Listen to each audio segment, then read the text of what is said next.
Alright, so I had to do this video because now is May the 28th, and on May the 30th the embargo is over, and a lot of content creators who actually had the chance to play the full version of the game before its release, they're going to flood YouTube with a lot of videos and guides on end game characters, and I wanted to see whether the thing that I had in my mind is actually working in endgame. So I wanted to do the video now and then wait a couple of days and see what they have to offer. Now, first thing first, I saw a video a couple of weeks ago which was called Cocaine Bear, and it was all about Grizzly Rage, and I said to myself, this actually has a lot of potential, so I wanted to play something like this after the game launches. So I picked this build because it revolves around Grizzly Rage. This ultimate has 10 seconds duration, which can be extended up to 20 seconds if you kill enemies. On top of everything, if you have this particular aspect, you can extend it by further 10 seconds if you decide to imprint it or use it on your weapon. That's totally up to you. If you don't, you can basically have it up to 5 seconds duration. But this is not really the most important thing. Look at this. While Grizzly Rage is active, increase your critical skill damage by 10% for the duration.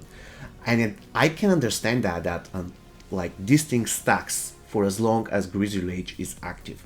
So if you kill 10 enemies, look at this. If you crit 10 times, I'm sorry,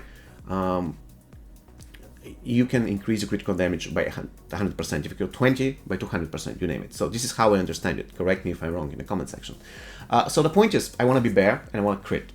How do I crit? Easily by having Hurricane. Hurricane is going to make my enemies vulnerable. They're going to slowing them, and it has decent chance to crit. Look at the other aspect I got. Look at this. Casting an Earth skill increase the critical hit chance of the Storm skill by 8 to 12%. So I have it here, 8 to 12.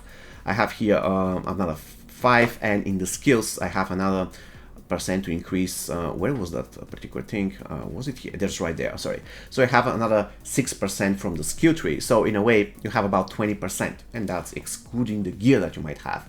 So Hurricane will be critting a lot. Thus, it will increase the critical damage in my bear form. That's pretty awesome. On top of everything, I have many ways to overpower. So the name of the game is become the big mama bear and then overpower. So there are 3 ways to overpower. First thing first, every 10 kill will cause your next Earth skill to overpower. What you need to do basically is to make sure that we have our Pulverize and make it an Earth skill.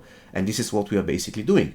We are getting our Pulverize and making it an Earth skill. Look at this. Pulverize is now also an Earth skill. After casting Pulverize, Tectonic Spikes continue to deal X damage, yada yada. So Pulverize will overpower after every 10 kill. Pulverize will overpower every 12 seconds because of the description. Look at this. Your next Pulverize will overpower for 12 seconds while you're healthy. And Pulverize will overpower every 20 seconds because I will be in the werebear form almost all the time. So I will have overpower every 4 or 5 seconds ready, which is extremely OP. On top of everything, I'm going to be super tanky. I'll be fortified all the time. And in my opinion, it's going to be really difficult to bring down the bear. However, there is one thing that I want to mention here, and it is the fact that I'm not convinced whether I need trample in this build. I'm going to test it definitely once the game is on. However, the reason why I don't think I require trample is because I might use the Ghost Walker aspect. Look at this. While unstoppable and for 4 seconds after, you gain between 10 and 25% increased movement speed and can move freely through enemies. And guess what? While you are in Grizzly Rage, you're unstoppable all the time. So you're going to have pretty good boost to your movement speed. And now the question is, how much? If it is 40%, that's going to be crazy. So yeah, if I have this movement speed, do I need trample? That's the question. Do I need trample? That's really interesting. So yeah, so many things I need to consider for this particular build. Look at this. For the jewelry, in my opinion, that's the easier take. I would get the flat armor. In my opinion, that's really important because it increases your damage reduction. For armor, if I'm fortified all the time, I would like to stack damage reduction while fortified. And now the question is, when I'm building my skill tree, when enough is enough? There are so many ways in the Druid skill tree. There are so many ways to increase the fortify. The problem is though that fortify cannot be more than your health, your maximum health. So if you have 500 health, you cannot have 700 fortify. So if I get to 500 extremely easy, Probably this is an overkill. Probably there's somewhere some stack of points which is, let's say, not really that important. And I can remove it, for instance, and allocate it somewhere else. Another thing that I need to consider at launch. So at the end of the day, did I say at launch? I'm sorry, I mean at launch. So at the end of the day, look at this, Vasily's Prayer. Your Earth skills are now also aware bear skills. So protecting aspect. This is like just in case. If by any chance you're not healthy, in my opinion, if you go hardcore, you definitely are going to need this one. It's pretty powerful. It's going to save you.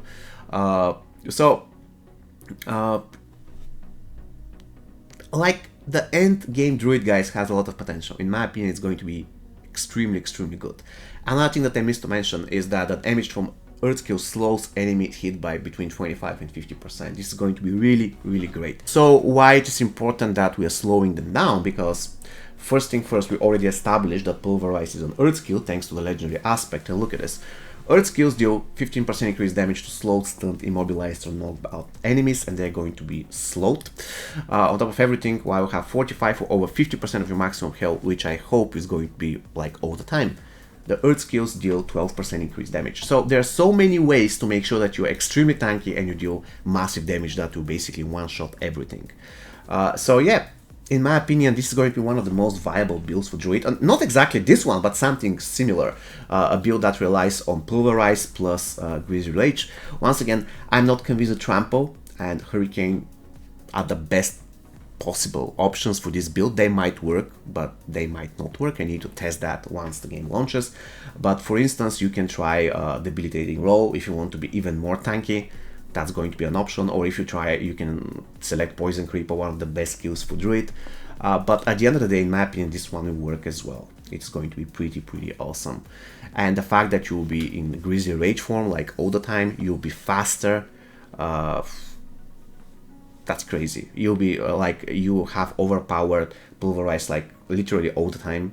Incredible. And the last thing I want to mention, is, I don't know about you guys, but during the beta I played all classes and I get all of them to 25 except for one class, but we're going to talk to that later. I will never play that class in Diablo 4. But the thing is, during the server slam I was basically playing two types of Druid. The first one was Lightning Stone Druid, the second one was Pulverized Druid. And when I was using the Pulverized Druid, I noticed that the damage wasn't really different. Not at all. Regardless of whether I just put 1 point into Pulverize or 5 points into Pulverize. And probably that might change late game, but early game the difference was neglectable. After all, the biggest chunk of the damage comes from the fact that you are overpowering. And if you don't overpower, the damage wasn't that great. So the question is it also a good idea to invest in Pulverize, considering the fact that the skill will overpower? Yeah, you know, overpower basically is based on the fortified life and life. I don't know how this whole thing will scale late game, so many questions, but this is definitely the thing I'm going for, and I cannot wait to see whether this thing will actually work late game. And probably we're going to find out in a few days, May 30th. Alright, so this is going to be all for me today. Please let me know what you think in the comment section, and see you next time. Take care.